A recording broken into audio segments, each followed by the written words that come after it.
Okay, so now that we've looked at an if statement and we've looked at the and the or logical operators, now we can start looking at an if-else condition. So I'm going to define this main function again. All my code will be in there. I'm going to then execute the main function. And when you have two possible outcomes in a scenario, you can use an if-else statement. So we say if else, where if a condition is met, you do something else, meaning otherwise you do something else. And so, for example, if you were to ask someone whether they are male or female, right? So that's probably, I don't know if gender is the right word, but I'll use gender, and then we type in here, are you male or female? And so the user is either going to enter male or female. And if gender equals male, that means that if the user enters male, we'll print something like, hi, how are you doing?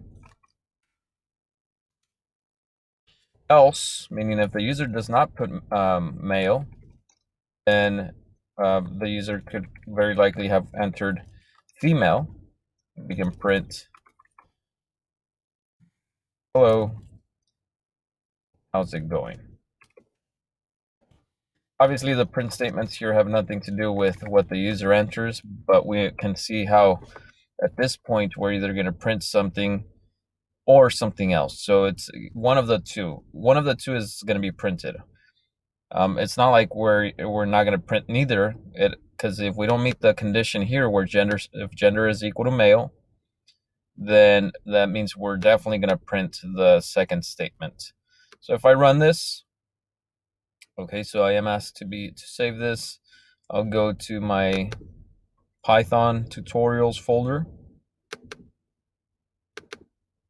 And this is an if else.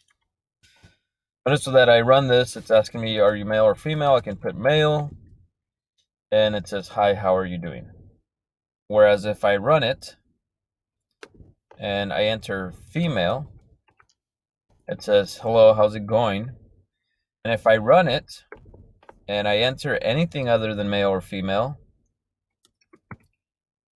then it still prints, hello, how's it going?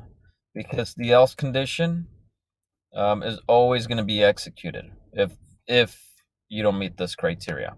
And so gender is gender equal to male. When I typed in none right here, then gender does not equal male, and so it goes straight to the else condition. So I guess that's something that you open yourself up to when you're doing these ifs else statements, that you are making an assumption here as to what the user is going to enter. It's either going to be one thing or another thing, and if it's not neither of those, then it will automatically execute what's in the else statement. And so one other question could be like, you can ask someone if they are a teenager, I guess, which applies kind of like to all of you, because the majority of you are teenagers. And so we can say, are you a teenager? And the answer is either going to be yes or no. And so if we say if teenager is equal to yes, we can write something like, great. Teenage years are fun. Else, you can say, darn. That's it. So when we run this and we are asked, are you a teenager? And you answer yes. Notice how it prints great. Teenage years are fun. If you run it and you put no, it prints darn. If you run it and you print anything besides no, hi, it still prints darn. And again, the reason is because if you don't meet the condition here on line 7, then automatically we're going to execute line 10. So I'll look at if-else statements.